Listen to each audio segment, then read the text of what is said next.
सबसे पहले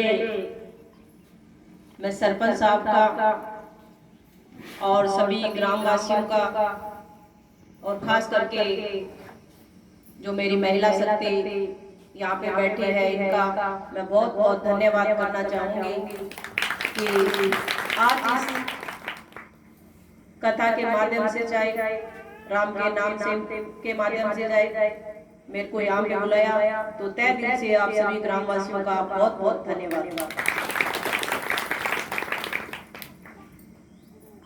काम का टाइम है, नारी शक्ति भी बैठी है। जो सरपंच साहब ने मेरे लिए जो बातें कही मैं इनका बहुत बहुत धन्यवाद करती हूँ कि इन्होंने जो मेरा परिचय दिया कि आज जो संतोष जी बेनीवाल है वो किसी परिचय की मोहताज नहीं है। तो जो मेरी माताएं बहनें यहाँ पे बैठी है मैं उनको एक ही बात कहना चाहूंगी कि आज के दिन जो हक है वो मांगने से नहीं मिलते, उसके लिए हक छीनने पे बात आती है तो हक छीनने पड़ते हैं। तो इन्हीं के साथ मैंने कंधे से कंधा मिला के सबका साथ दिया, क्योंकि एक किसान की बेटी हूँ, सरपंच तो बाद में बने हैं, किसान की बेटी हूँ। जब किसान की और जनता की आवाज उठती है तो संतोष बेनीवाल वहां पे खड़ी मिलती है। आज हम यहाँ पे कथा में पहुंचे हैं तो मैं आपको छोटी सी बात बताना चाहूंगी कि राम के नाम लेने से क्या कुछ हो सकता है। एक राम का नाम हमें किस परिस्थितियों से बचा सकता है। एक बार दो बाप बेटे थे, बाप बेटे जो दोनों थे वो चोरी करते थे। तो चोरी करते थे तो एक गांव के अंदर कथा चालू थी। तो बेटे ने अपने पिताजी से पूछा कि पिताजी ये क्या चल रहा है।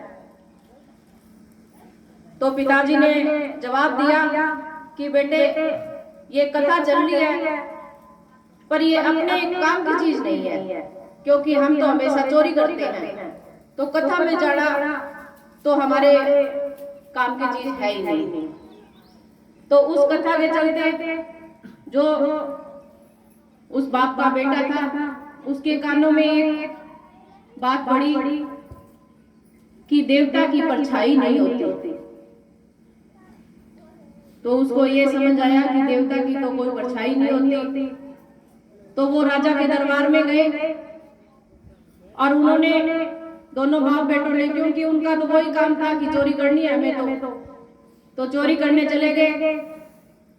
चोरी करने के बाद जब राजा के दरबार में चोरी होगी तो राजा ने आदेश दिया कि चोरों को पकड़ा जाए। तो वहां पे जो दासी थी वो बोले जी चोर तो मैं पकड़ के ले आऊंगी। तो राजा ने सोचा कि हमसे चोर नहीं पकड़ा गया, ये दासी किस हिसाब से चोर पकड़ के ले आएगी। तो बोले एक बार देखते हैं कि महिला है, कह के तो देखते हैं कि चोर पकड़ के ले आओ आप। तो राजा ने आदेश दे दिया कि चलो आप किस भली भांति किसी तरह चोर पकड़ के लेके आते हो तो आप ले आओ।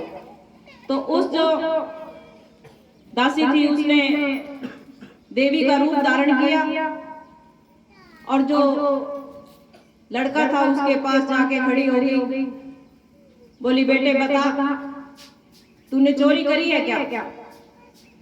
तो वो लड़का बोला कि माता जी मैंने तो चोरी तो नहीं की।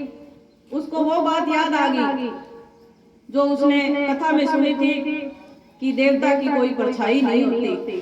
तो उसने सामने देखा, साइड में देखा तो उसको परछाई दिखी। उसकी परछाई देखने के बाद उसको समझ आया ये देवता तो नहीं है, क्यों देवता की तो वहां कथा में सुना था कि परछाई नहीं होती।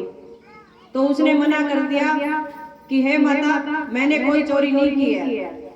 तो वो दासी राजा के पास जाके बोली महाराज जी ऐसे है कि उसने तो चोरी नहीं की, क्यों मैं उसके पास भगवान का रूप लेके उसके पास गई।